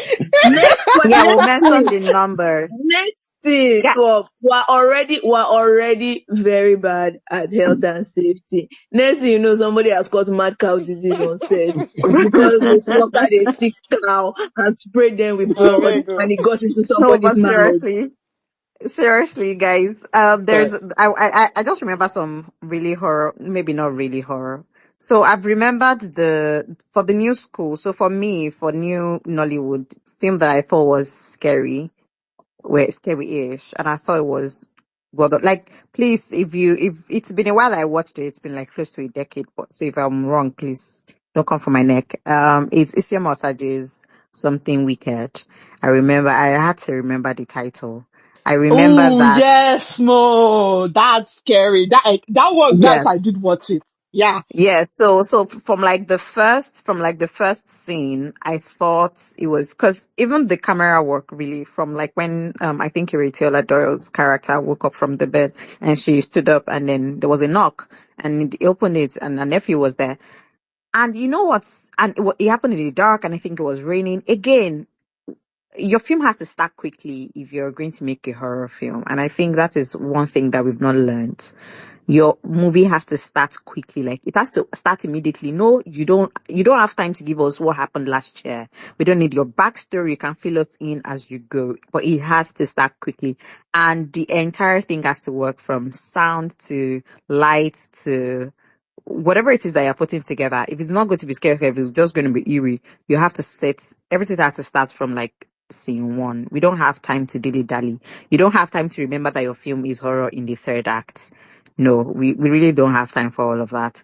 That's something wicked. I was Sorry, really before hoping to you move to remember it. your next film, just want to give Yes. Oke Uzoeshi his props for something wicked. Oke Okay. Uzoeshi and Gabriel Afolayan were eating down in that film. I don't know where it is Yeah. and who people need. If you have not seen it, you guys go and watch it. Maybe we Where are can we remembering find that it? maybe because it's 10 years ago, but really it's I don't know where, but I remember watching it far back. Like I don't know if it's even 10 It years came ago, but out it in was a long time. 2017, and I remember watching it on Okay. Ebony Live at some point, but I I did don't watch it know on where it Morocco is. actually. I watched it on Morocco when I See, I did. don't know where it is now, but it was on TV for quite a while on DSTV and some I of thought it those was one channels. I of don't know. the, yeah, I thought it was one of those really well done. Anyways, but so that's for old school, the reason why I even want to mention some of these films that I've remembered is because I wanted to say that we should culturally, by the nature of our mythology and culture and religion, traditional religion, really, horror should be like the only thing we are making. Like it should be easy to us. It should come like second skin. I mean, I know we all love romance. I'm a romance girly, but really, horror should be like your first intro to film. That's because that was my first intro to film in the first place. Because growing up in the 90s, if you're Yoruba, if you grew up in the Southwest, probably had access to going to theaters, cinemas, and half of the time you're watching Ajile films which are just crazy witches everywhere, witches, Eye Dudu, Eye Fufu. It's get up the white witch against the red witch, against the black witch, against the Abijah, against the Babalawo, against the incantation. That's going to be your intro to films. So I watched, we had back to back, Kotoru. That's the title, was about this Oriade, this king. It was going to be a child. It was chosen like sort of like Christ-ish, and he was going to be the best king ever. And then there were these black witches that need to make sure that this boy doesn't come to earth. And there was just a lot of clashing mythology, grand scale and stuff. That was my introduction really to films. Before I even started watching any other films, I was just watching witchcraft films. And it was so scary because my elder brother cannot watch scary films, and everybody just watches in my house. So by the virtue of, and I also want to mention that one of the very first films, correct me if I'm wrong, I'm probably not exactly very right, and I might be right, who knows? One of the films that was really popular, that also introduced a lot of Nigerians to horror, was, I think it was Hot Cash or New Cash, that one that they call Willy Willy. It was on NTA for a long time. Again, it was in the early 90s. Anyways, With so iconic score. Another one that I can answer. That's Yeah, yes, yes, Willy, and the title is not Willy Willy. I think the title is either New Cash or Hot Cash or one of those cash things going on. I think it's on the back of Willy Willy that the old blood money thing grew, because that was the entire premise. They used a boy called William, used him to do blood money, and then he came back from the dead and started haunting people. I think, I might be wrong.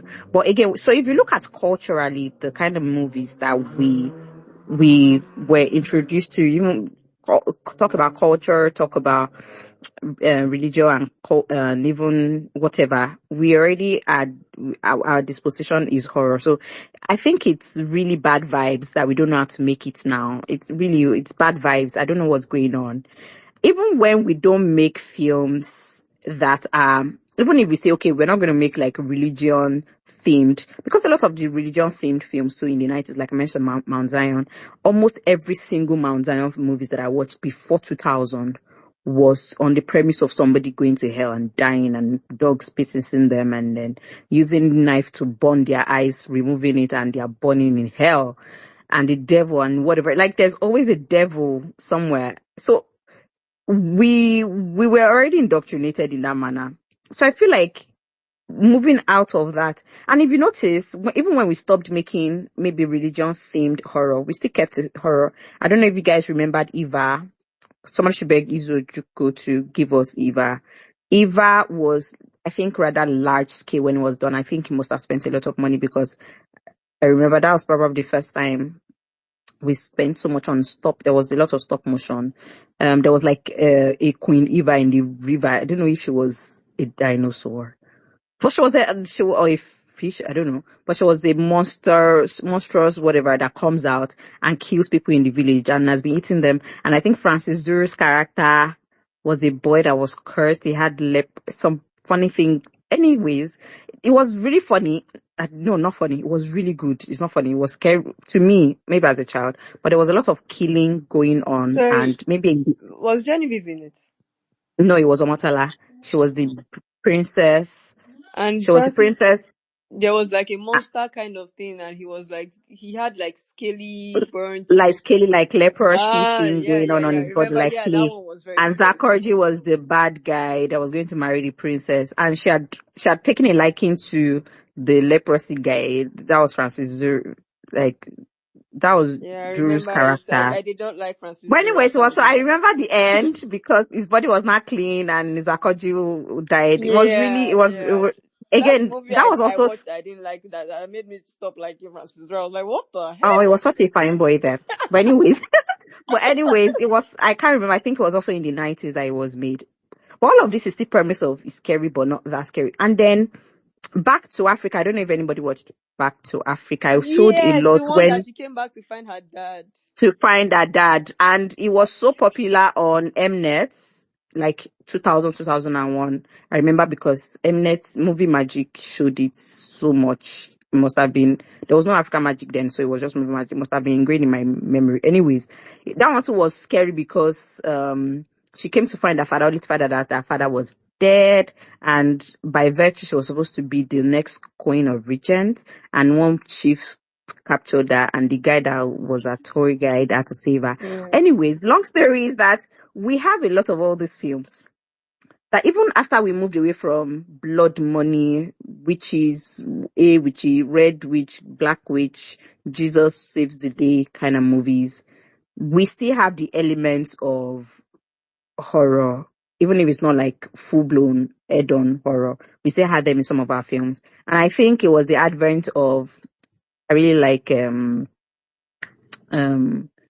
all the girlies doing romance in the 2000s, but a lot of moving away from the horror bit was a 2000 invention, because even for Mount Zion, they sort of like stopped making you go to hell and you dance with the devil. They started making all things like Ark of Covenant and um anyways, other not so scary films. And then what we have, like the drama pandemic now, and even drama, we're not even doing it well. So I feel we really need to go back to our roots, and our roots is really just scary films. It should be natural to us. I don't know what's going on, but that's it. Thank you. All right. So I Thanks, do have a Elizabeth. question, please. Kamala. Yeah. Okay. It's just a quick question. We talked a lot about using like one of the sort of symptoms of maybe not hitting the mark with our horror is that filmmakers are not really using Mr. what. C, you're a little not audible. You are. It sounds like you're far. No, it's Damola that is speaking. Okay, okay. Kamala speaking. So sorry, I was just saying that like yeah, using what is topical. So I have my own horror film happening right here now. Kamala, are you able to? Yeah, I'm sure you're using I'm headphones. oh Are you able to, if you disconnect your headphones, we'll hear you okay, better. hold on. Mhm.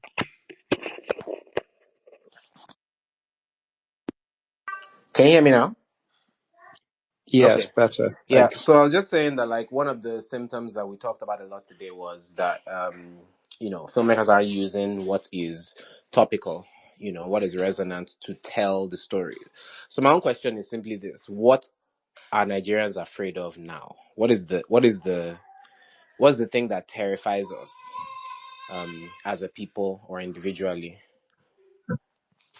Yeah, I think that's a good question, and I think there are lots of answers. I'm interested to hear what other people say, but I do want to say that sometimes it might not be even something that we point out now, and it is these things are often um, you're often things that are not often there are often things that are not said outrightly, and there are things that usually are in the subconscious. So I wouldn't have thought before watching Bring Her Back that somebody hitting a blind person in the face would have had the effect it had on me.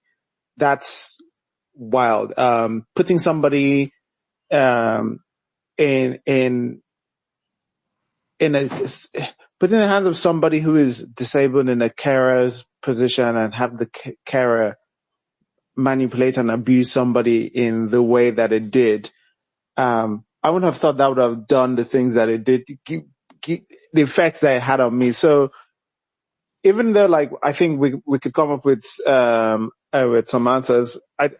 It's not to say that these are the obvious things to go for, or the obvious things to go for are the things that are worth making horror films from.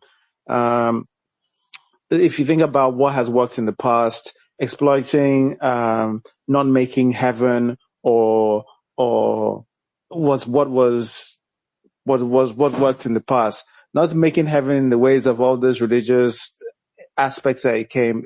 That's how it was. I think that's what was underneath all of those things. Now, not making heaven is probably not is on the list of a lot of Nigerians' minds today. Maybe it's something else. I don't know. I don't know, but I'm just saying, despite like whatever we say now, it might just be not something that obvious to everyone, but I'm still interested in hearing what people think, the, what might scare Nigerians today. Alana, you had your hand up. Yeah, I don't know if except you wanted to do a movie that has like people like Wiki in it or somebody that looks like Tinubu. I don't know, because I think those are quite scary things for Nigerians these days. But yeah, I wanted to do, like, call it a plug, because I will keep saying this thing. I will keep talking about it until, I don't know, I find somebody that is interested. I don't know how it's going to be. But again, guys, I'm writing a story, a horror story that I want to use to traumatize young people again. And it's like set in a secondary school, and it involves boys that don't know how to mind their business, and it involves them getting into trouble and getting rescued. No, there's no Bible in it. There's a use of African traditional religion to get out of trouble. It's horror. It's supposed to be horror. I think it's horror. I think it's horror, and I think I've discussed with enough people, and they think it's horror too. So I don't know if somebody's interested. If anybody's interested to give it a look, it's a shameless plug, I know, but like, to give it a look. I think I just got a couple of people even on here. But yeah, Yeah, basically, it involves students and it involves children, teenagers, I guess, and it involves ghosts. And yeah, I'm basically writing something off of my own trauma from boarding school, and I don't. It worked for us very well at the time because we did know of schools that had like they said they were built on they were built on burial grounds basically, and yeah, that was the premise of those stories that they used to scare us at the time.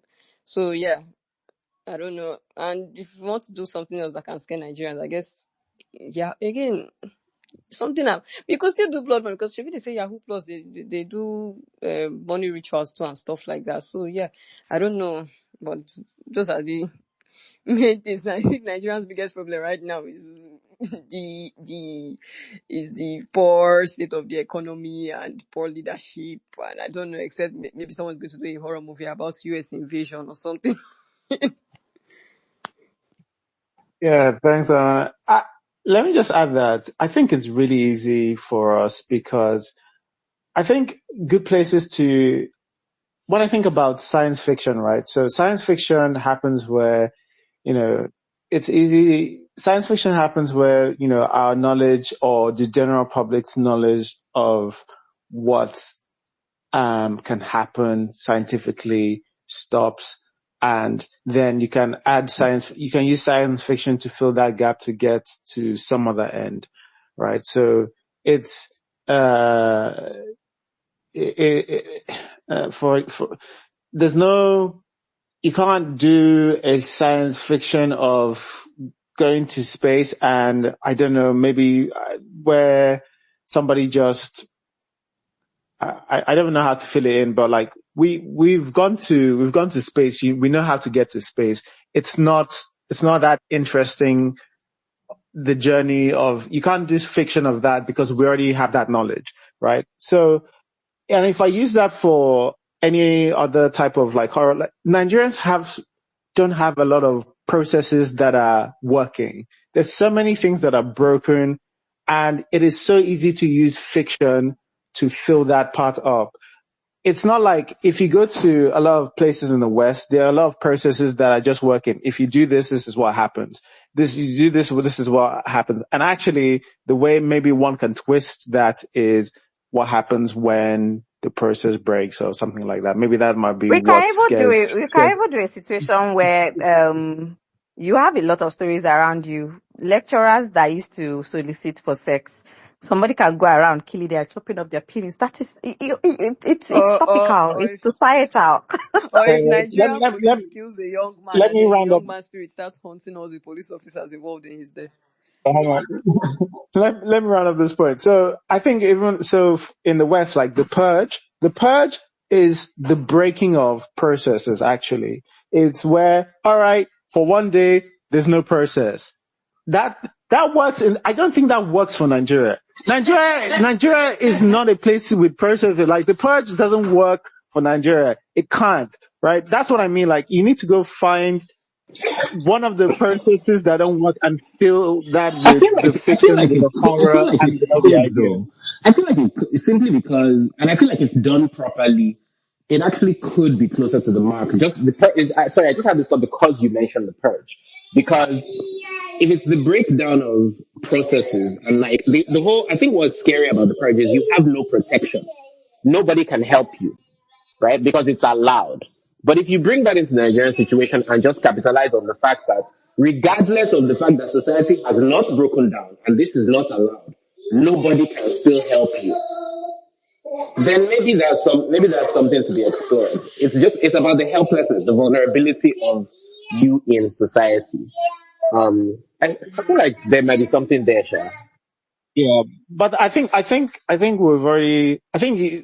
if it works, it's just not going to do it to the same effect as people who are used to feeling protected, who lose that, versus there are a lot of people who feel like they are living in the purge. Exactly. There are a lot of people in There are a lot of Nigeria who think that's their life. So it's not having the same effect. But like, again, like I said, in Nigeria, there are things that are supposed to, there are loads of processes that are not working. And you can, again, like I said, you can use that and you can fill that up with fiction. You can explore ideas into why that doesn't work. It that's where, that's where all your writers, your brains are supposed to start clicking and working. But I think that's where that works. Like, yeah. Vanessa? I was going to say that a really scary thing for young Nigerians is the inability to leave Nigeria.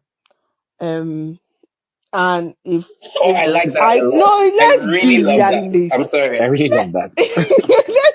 I just think, I know we say we don't do time loops well, but imagine somebody going through hell to finally jackpot and then they are stuck in a point where they are at the airport and they can't enter plane. And it is happening, it is reoccurring, and they wake up in a bit of sweat That's to horror. restart Please, the please, day. who is speaking right now? We need to write this thing immediately. It's Vanessa. That's Vanessa, that's a great idea, and I think we played that. I think that's what Jafar Yeah. tried to be, but Well, like he played that they for did not know what jokes. they were doing It because needs it He needs played to that be for written jokes, and that's a immediately. horror That film. is a That's a great horror horror film film. for Nigerians. I just, I You don't just even think, just enjoy I just think program. we're It reaching was too a much. Vanessa, hit. you can put all of them in. Like, what if coppers get stuck in NYC headquarters where they went to go and sign their And C? you are getting Hey, to God. NYC just before you sign off. Hi, you start Just again before from you the sign beginning. off. Hey. But you see, but this is And the so thing. I you think the contain feeling, them within a location, because I think the reason why Japa didn't seem to work because there wasn't a the contained, yeah, there this wasn't is my something thing. exactly No, contained. actually, no. It's because the writer's idea was that we should stay in Nigeria. That's because she never found she doesn't find the premise scary. Yeah, Oh, She she just that's finds sees it as a true. it's hopeful, what we as should a be in. That's yeah, So it was true. yeah. never viewed from that Like, oh, lens. That's true. But Nigeria the is our truth is, only if you country. speak Yeah. to a lot of Nigerians, the potential that at some point in the near future, we are all unable to leave Nigeria is terrifying for a lot of people. Not even the prospect of jackpine forever, just being able to leave Nigeria more and more. Yeah, Our I don't visa, passport, just even think you even need to. holiday, even yeah. You don't visa, even more need and more, to. our passport is Can I getting weaker. You can don't I need to say the film that is this? That's a humor fair. I That's a mean, that is it a is a humor emo fair. fair, but it needs to be horror. It needs to be Yeah, horror but yeah, with horror with Yeah, elements. horror Yeah, yeah, elements. I don't. yeah. I Yeah, don't even think. Fair I don't was even a think bit you need fair. It to wasn't like horror. fantasize it It up wasn't. to It like. was, You don't need to yeah. add supernatural elements to it. Make it a bureaucratic thing. Like just make it that no matter how you're trying to leave, everybody in the airport, everybody at the border, everybody in, And you know, people have to that. die. Please, we need to remember Yes, that's people about have to horror die. movies, Don't is that yes, worry. people have to Yes. yes. die. People need Yeah, to die. I don't know how I they are think going there's a to way Yes, you I die, can. but don't people need I to understand think the you die. can reason do that it people are so. not I think dying. it can be done. What if they are literally at the airport waiting to go? They tell them that their plane has been delayed, and then as they continue to make inquiries as to what is going on, one by one, you know, Everybody just they just getting dropped off. people just start to disappear. An airport Okay. is a big place, There was you know. there's this idea. I don't know, Sha, but like the premise is that about 7 or 8 people, like they win a what do they call it? So there's a raffle draw, and they win this all expense paid trip to the abroad to go and watch match because the target is Nigerian football fans. They win this all expense paid trip to travel to the UK to see like a football game or something. And then they pack all of them and they tell them, oh, we are just going to have this whole layover at so and so place. But then they get to the point of where they're supposed to have the layover. And they tell them they lodge them in a hotel for a night. But by the time they wake up, somebody is dead. And that's how they just keep dying and dying. And they can't like make a call to get out of the place because the network is bad. They just keep dying until they find out who is killing them and then they start fighting back. Yeah. All So, right, everybody turn into sorry guys. No, I everybody hope turn my into brother asked action. us to say what is scary now. We're No, telling you what's yes, scary now. because no, but maybe look at it this way, because these are really tropes, right? Which was what old Nollywood did, right? First, you had the trope around blood money. There was a lot of blood money movies here and there. Then you have the trope around end times. You die if you don't go, and then you have the trope around witches. Then you have the trope around journey, like people in the, I think after school hours, they were stuck in a bus. I think, yeah, first night. And that one with Chegwa and Rizzi, because I even remember the Chegwa and Rizzi one. I think they were stuck Just a within night. an estate. Is Yeah, that the they were in name? an Just a estate. night. Just a night is the school It's bus just a one. night. It's just Just the night is the school bus one. Okay, then there's one with Chegwa and Rizzi zone that it was they were not a in an house. It estate. Yeah, was, it it was was a like house. an estate, and Yeah, you couldn't leave the estate. Like, so that one too, I don't know if it was a time loop, but it was a situation where you run and you're back to where you started from. Like, people thought they had escaped, and then they were back they were to back. where Yeah, they were like stuck within an estate in Australia or something like that. So I think one of the things we can look at is, now that we're talking, we have a lot of parents. I mean, we know we have a lot of insecurity around, and then so coppers, again, we had that. There was a time we had the trope around coppers to around like early 2000s, coppers going into a village, and then there's a movie like that. I can't remember. I think either Moji or Laya. Yeah, I think she was the one in it, and a bunch of people. I think also DOB was in there too. Was around coppers going to a village, and then something was killing them. So I think we have, and then that trope, that plot device you mentioned about an artifact, you have to return it. I think it's called Clinging MacGuffin. I think so. You can have tropes like that, and I think it will still work, that you can transpose into like present day. So you have the things around coppers. Parents are always call me when you get to your location, and then you hear that your children have disappeared. Or you still have all of these things around college. We still have, okay. school. You still have school, university kids trope. So maybe blood money might not seem to be the thing. You can go Yahoo, right? I think we still have a lot of, or you have babes, like Domitila does not seem like horrible. I remember when they were advertising it, then parents used to say, oh, I think there was a scene in Domitila, they chopped someone's head off. Can't Yes, remember now. yes, there But was yeah, this thing. so you still have a lot of these societal things. And I think it's cyclical, because if somebody wakes up tomorrow and decides to make a film about friends that left school to say they are all going to another friend's house, they're going to Ilashe, and then they don't end up in Ilashe, like, I think it Yes, will still bang, really. We don't need yes. to look too much. You should pack them to Elisha. That's actually a very good. A Dirty Just a December dirty themed horror, December, as guy. one Thank weekend to you. A weekend Dirty for Dirty Dirty December. December December themed outing. horror. They go to a beach, and then maybe like in the beach house they start turning up dead. But yeah. Imagine zombies taking over Obi's house during Dirty December. Let's be, you people. I have to say Vanessa is Sorry, you cooking guys. because There was a movie the, I the, saw the that other they the said other part of there the was other a part of movie. I horrors think that can actually wait, hang on. The other part of horrors that actually can work well is when you take something that you're supposed to enjoy and you instill fear yes, there was inside. something Yes. I said Yeah, one Thank time when I you. said there was this movie called I've forgotten the name, but I said the title reminded me of a scenario where people at a club are dancing to Oblé, and then they can't stop dancing at a point. Oh, that would be a good one. It would be like that. It would be like that Mount Zion one, that babe. She kept dancing in hell, man. Yeah, like they're just dancing, Yeah. dancing, and then they don't stop dancing. But Like you see you how dance until you innocuous die. somebody keep dancing is. I just think we need to reach for the stuff that we think is so silly. But like honestly, a Dirty December themed horror story is great. Like I want to see people. Sorry, just Yes, people I do dying. agree. I do agree. Like one or two of them should come from their abroad, so they'll be like, "What the fuck is going on?" Exactly. You IJGB know what? Garage, though. Let our last girl standing be an IJGB. IJGB, I'm who then has to ready. fly back to wherever she's coming from, and she's never gonna come back to Yes, Lagos, and Nigeria And we we need again. to have see, a scene. I can't speak. She's at the airport. They're asking her for everything, and she's Yeah. just staring. She's just Yes. shell And shocked, please, we guys. must add that she character meets arc Lagos is girls at this. a club and they refuse to greet her. Hey, I feel her character arc is she Yes, starts that's off a good one. wanting to visit Nigeria, wanting to move back to Nigeria. She's like, "Oh, Nigeria is the greatest," and like, Yeah. "Oh, She I just can't wants to wait to test go the back." waters. And then by the end, she just never coming back Never here. Yeah, and, again. and it could What be was the because copyright on this story? she This didn't this greet story a is babe. risky. Yeah, maybe she didn't greet a Yeah, she babe didn't in greet a Obi's babe house until in there the was, bathroom or yeah. something. Maybe someone says, "Oh, and I like your hair." she didn't know that that babe is a direct descendant of Karashika. You people don't. You Is people. is this an Iroko critic production? Iroko It's original. Perhaps they should come out. They should make a think tank. NFC original. We are a Nollywood think tank. Honestly. People need to be coming to us for ideas. Our brain is hot.